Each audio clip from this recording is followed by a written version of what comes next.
Ladies and gentlemen, boys and girls, children of all ages, children of all ages, welcome to the Robert Sports Show. I'm your host, Robert. All right, we have reviewed here in our research, or I have every single GCW show of 2023.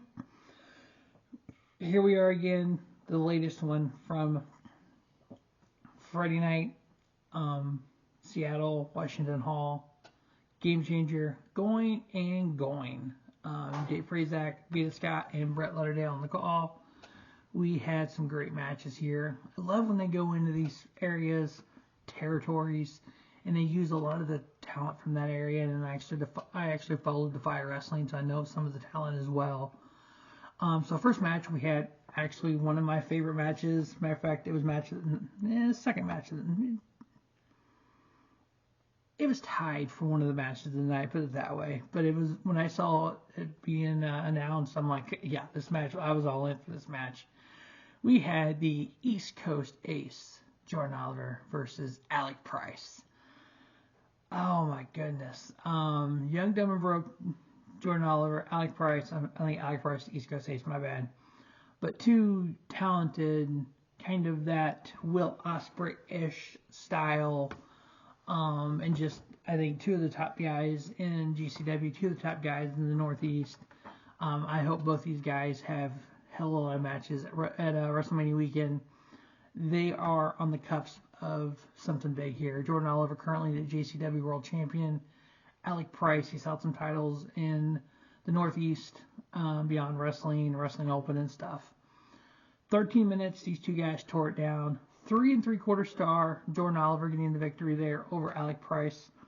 Next up, a pretty fine women's match. We had Maki Itoh, Maki Death Kill Gang versus Nicole Matthews, who was the mainstay in the Defy area.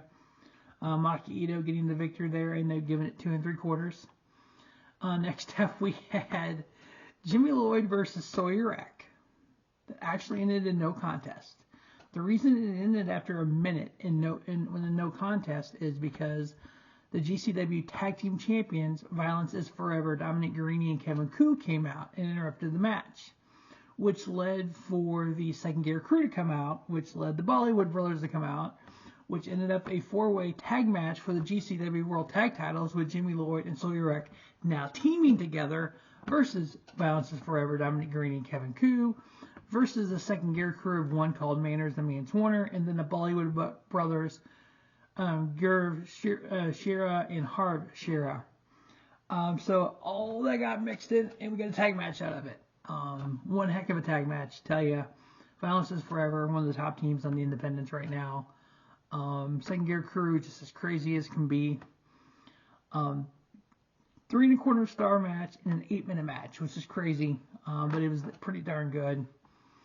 Next up, we had, for the people out there that don't like Lucha Libre, they don't like the flippy guys, next match was not for you. Los Desperados, Arez, Gringo, Loco, and Latigo versus Aramis, Laredo Kid, and Horus. Just put it this way, it was a 4.5 star match in 19 minutes. We had, the big spot was Laredo Kid, shooting star off the balcony. Yeah, you heard me right, off a balcony. Just a whole lot of, flippy stuff. I love Lucha Libre.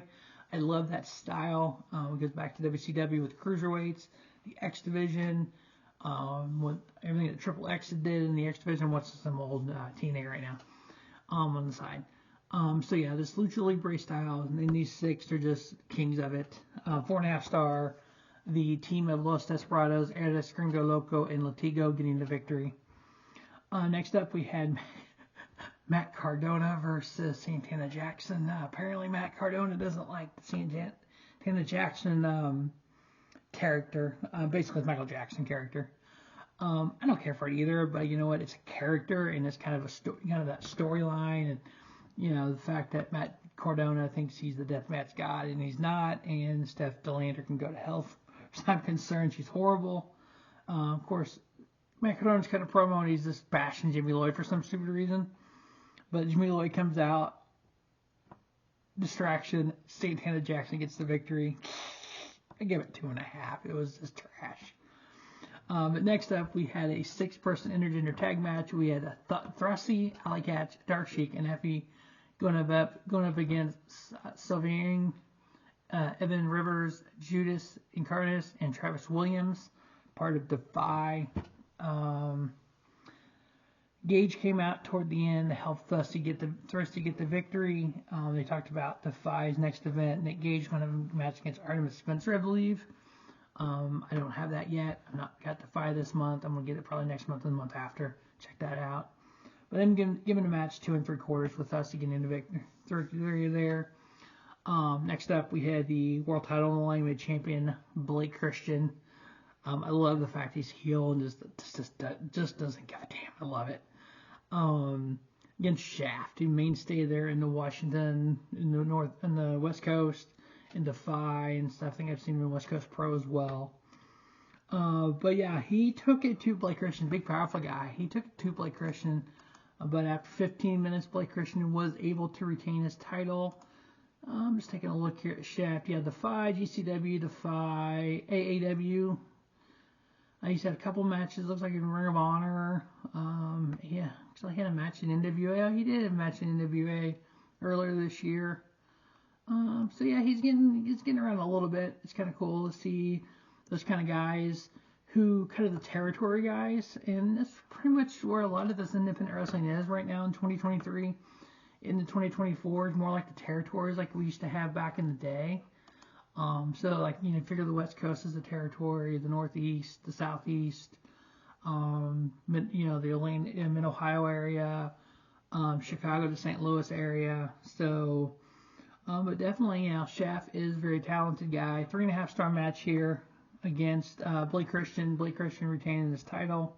And then our main event was Joey Janela, the bad boy, versus Speedball Mike Bailey. Styles make fights. Said that before. Joey Janela, kind of that bad boy, kind of hardcore style, versus Speedball Mike Bailey, who's more about striking.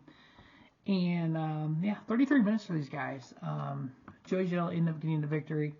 Ended up giving it 3 3/4. So definitely 2 3 3/4. That 4.5, and then a 3.5 as well. So definitely good match quality. Got enough matches, about a little over 3-hour pay-per-view where it needs to be there. Part of Fight Plus there on Fight TV. GCW going and going. Again, I have reviewed every single GCW show of 2023, and afterwards, GCW's afterwards on New Year's Eve, New Year's Day, I will have the best of 2023 for GCW, the top 23 matches of 23. And we will profile a bunch of independent companies next year as well, the showcase to the independents starting January 1 with GCW. As always, thanks for watching Robert Sports Show, and don't just have a great day. Have a spiffy day at Robert Sports Show, your YouTube leader, sports talk content.